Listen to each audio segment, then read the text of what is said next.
we are going to discuss about graphing of polynomial functions. So last time we discussed about the end behavior. Okay, so that's also the part of the graphing of polynomial function. So in order to graph the polynomial function, we just need to use these strategies. Okay, so first step sa ating strategy is the finding the leading coefficients and behavior.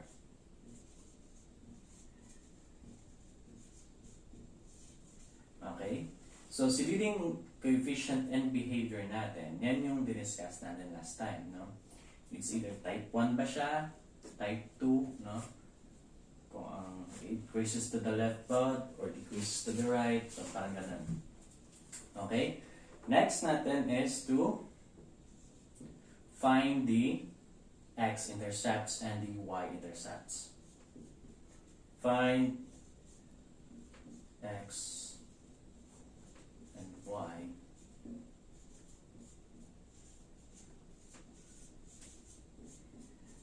Okay? So finding the x and y intercepts. Okay. Next is finding the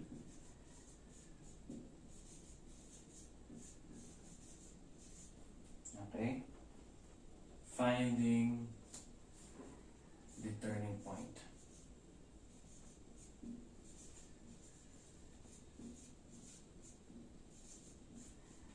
Okay? So ito lang yung tatlo na to ang kailangan nating sundin para mag-graph sa pag-graph ng ating polynomial function. Okay? So, for example,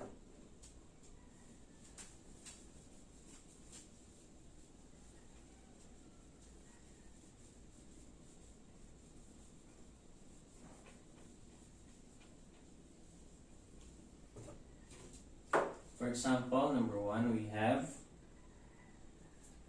p of x is equal to x cubed plus 3x squared minus x minus 3. Okay? So, example, ito. Now, so, para ma-determine natin yung end behavior na, what we are going to do is to locate the degree and the leading coefficient. So, yung degree niya is odd number. So, it's either type 1 siya or type 2. And then, since positive yung kanyang leading coefficient, no? Yung partner ni x is 1, so meaning, since positive yung 1 niya, or since walang negative dito, meaning, nasa type 2 siya. Okay? So, your leading end behavior ng yung leading coefficient term is type 1. Okay? I mean, nasa type 1 siya.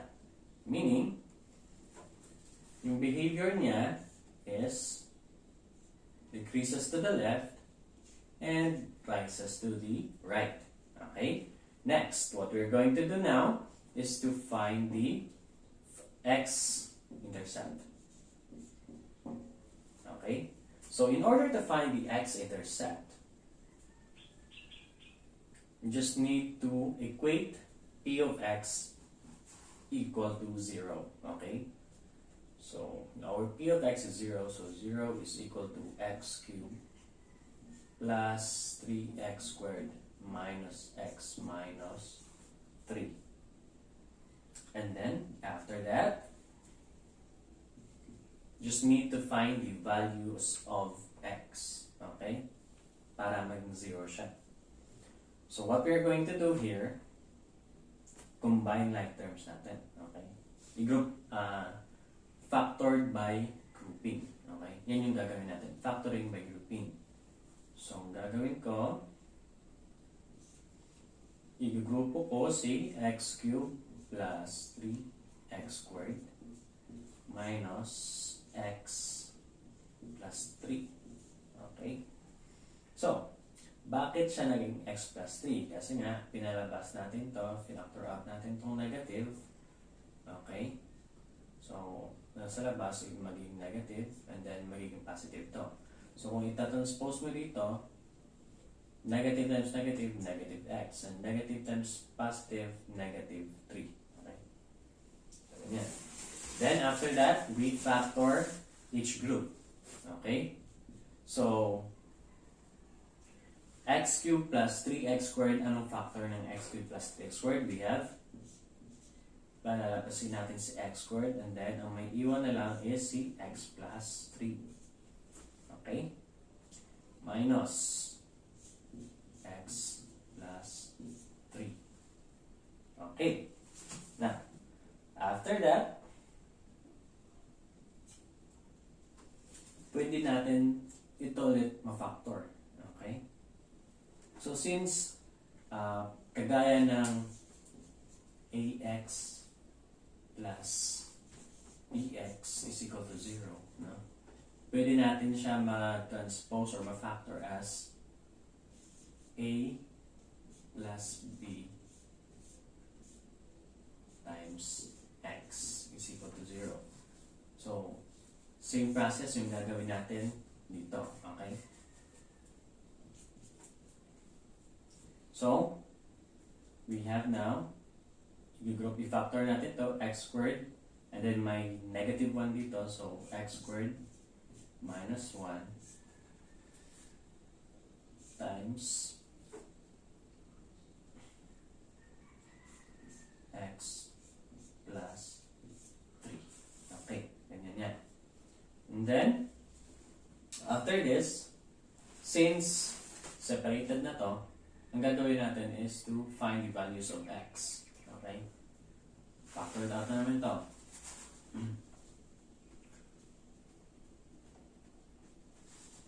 Okay? So, ito yung uunahin natin. So, x squared minus 1 is equal to 0. Transpose. X squared transpose negative 1 maging positive 1. Then,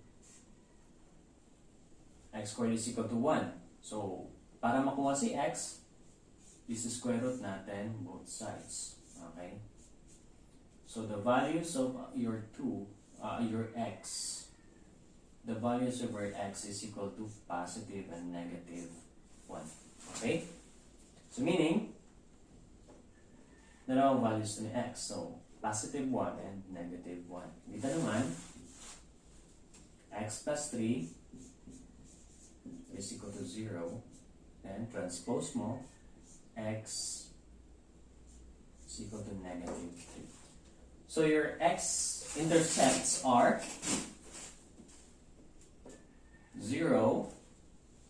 So, dito ko na ilalagay si x-intercept.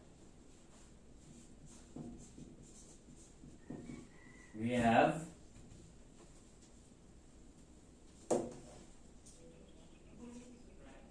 0, negative 1, 0, positive 1, and 0, vector pala. 1, 0,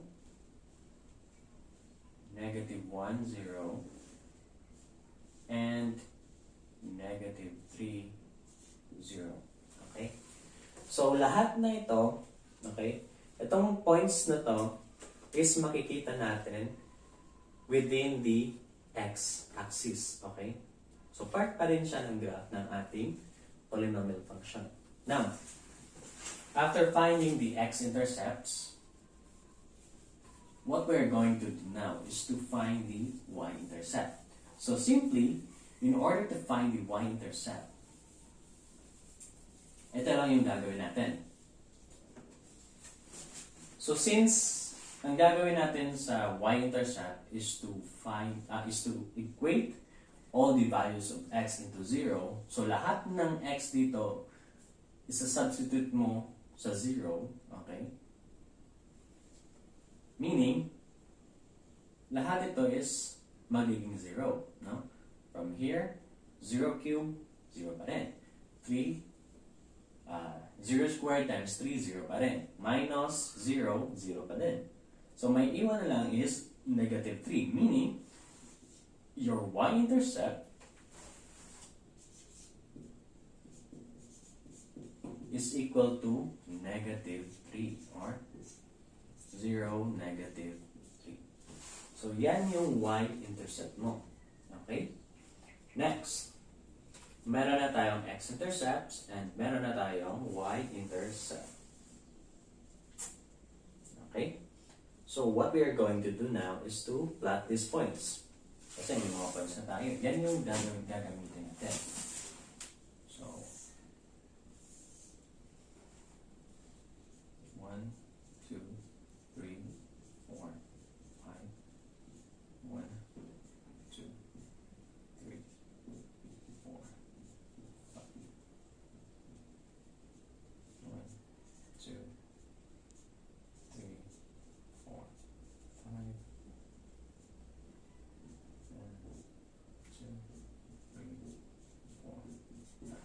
Okay. Now, so let us put the points. We have 1, 0. Dito siya makikita. And then we have negative 1, 0. And then we have negative 3, 0. Okay? So si negative 3, 0 dito. Okay. Now, hahanapin muna natin. Ito pala. So y-intercept is dito. Okay. So now, hahanapin natin kung ilang turning point ang gagawin natin dito. Okay? So, para malaman yung turning point niya,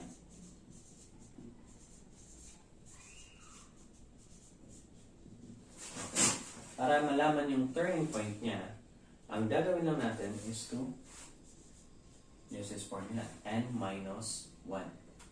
So, meaning, n minus 1 is equal to 0. Ito, n minus 1, that is equal to, si n natin, yan yung highest degree natin. So, 3 minus 1, that is equal to 2. Okay? So, meron tayong dalawang turning point. Okay? So, and since type 1 siya, decreases to the left, rises to the right. So, meaning, decreases siya dito. Okay? Yan. Decreases siya dito, and then, pataas naman siya dito. And since, yung ating y-intercept is nasa gitna, okay? So, itong gagawin natin, pa-curve yan. And then, dito na lang tayo magsusolve, okay? So, since hindi natin alam kung anong point dito tayo magka-curve, so, ang gagawin natin, we let x is equal to negative 2 and substitute sa ating equation para malaman natin kung ano ang point kung saan tayo mag-turn, okay? So, x is equal to negative 2. And then, p of negative 2 that is equal to, okay, dito, para mas klaro. P of negative 2 is equal to negative 2 cube plus 3 times negative 2 quantity squared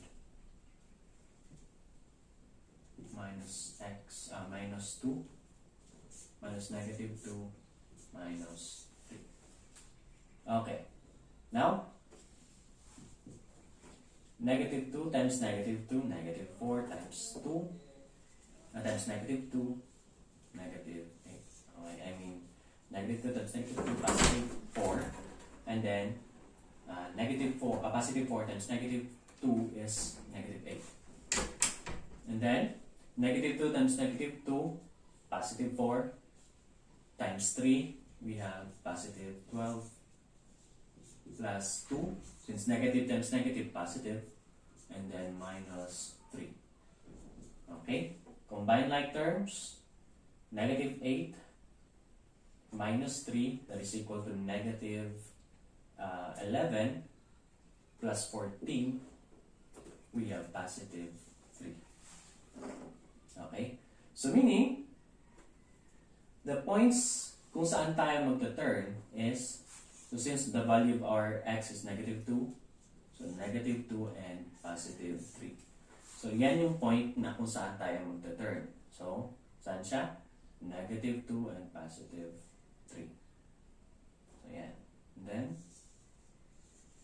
okay, ita-turn lang natin. So, that is now the graph of our polynomial function. P of x is equal to x cubed plus 3x squared minus 3, minus x minus 3. Okay? So I hope naintindihan ninyo. Good day and good bless.